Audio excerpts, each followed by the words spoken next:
तुम्हाला भविष्यात त्रास होणार नाही, कायमस्वरूपी परमनंट तोडगा काढत आहे.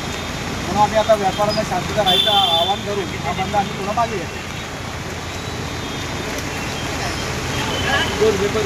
व्यापारी एकता जिंदाबाद, व्यापारी एकता जिंदाबाद. गणपतीचा एवढा मोठा उत्सव चालू आहे आणि त्यामध्ये जवळजवळ 20 तास गेले 20 तास झाले या भागातली व्यापाऱ्यांची लाईट गेलेली आहे. की जी केबलचा जो प्रॉब्लेम आहे गेल्या 2.5-3 वर्षापासून या प्रॉब्लेमला हे सामोरे जात आहे. कधी कधी केबल फॉल्ट होतो आहे, 4-4 तास 8-8 तास लाईट जायची. आणि आज तर मोठी हाईक झालं आहे की जवळजवळ 20 तास झाले सतत 20 तास लाईट नव्हती. व्यापाऱ्यांनी बंद पुकारला. मी व्यापाऱ्यांना आवाहन करतो की आपण आपला बंद मागे घ्यावा.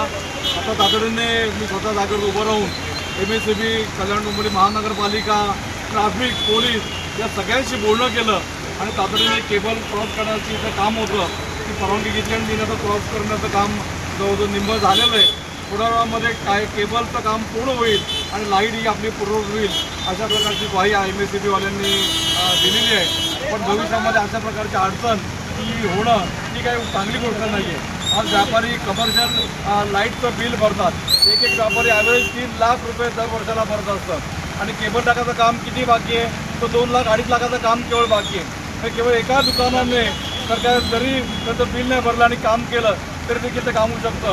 इतकं रेव्हेन्यू MSCBला या व्यापाऱ्यांकडनं होत असतो. जवळजवळ 3.5 ते 4 करोड रुपये दर वर्षाला या 150 ते 1.5 व्यापाऱ्यांकडे रेव्हेन्यू जनरेट होतो. पण तरी देखील MSCB दुर्लक्ष करते.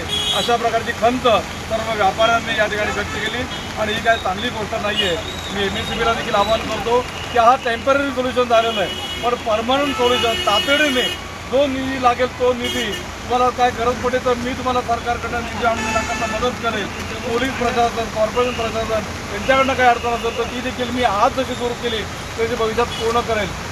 त्यामुळे व्यापाऱ्यांना मी आवाहन करतो की आपण आपलं बंद आंदोलन मागे घ्यावं. कारण आज आमचा गणपतीचा मोठा उत्सव आहे, नवरात्र सुरू होतो आहे, दिवाळी उत्सव सुरू होतो आहे.